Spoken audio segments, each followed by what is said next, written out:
And a source tells NBC News that the IDF is conducting small raids near the fence in Gaza.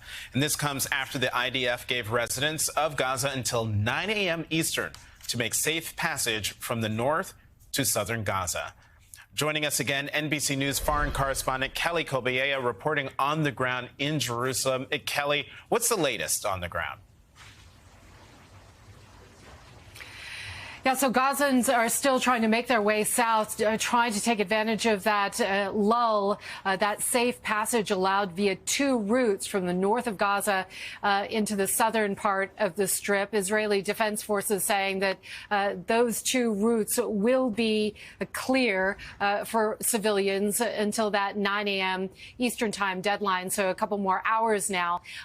And there is a lot of desperation and fear among Gazans in the north trying to move south. That people are packing up all of their belongings. They're putting them, strapping anything they can to the roofs of their cars. They're traveling as far away from Gaza City and the northern part as they can. But look, it's a really difficult situation in Gaza because both borders are closed. The border in the north into Israel has been closed since the attacks began a week ago. And the border in the south is also closed, the crossing that goes into Egypt after being damaged in an Israeli airstrike, according to the Egyptians. So it's a really difficult situation for the people inside Gaza. It's tough for aid workers as well, who have a limited amount of supplies. Humanitarian supplies aren't getting in, but there is movement of people. At the same time, overnight, Israel continued to strike positions inside Gaza, targeted strikes inside Gaza, the IDF said.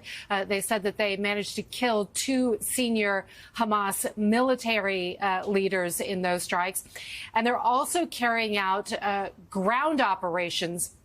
They say they're limited ground operations just across the fence, just across the border to target Hamas operations and also to collect evidence to gather more information about those hostages that have been taken. We haven't gotten any more detailed information from the IDF on exactly what they've been able to collect, only that those operations are not part of a bigger ground offensive. In other words, they're saying what you're seeing is not the start of the ground war. These are limited in scope.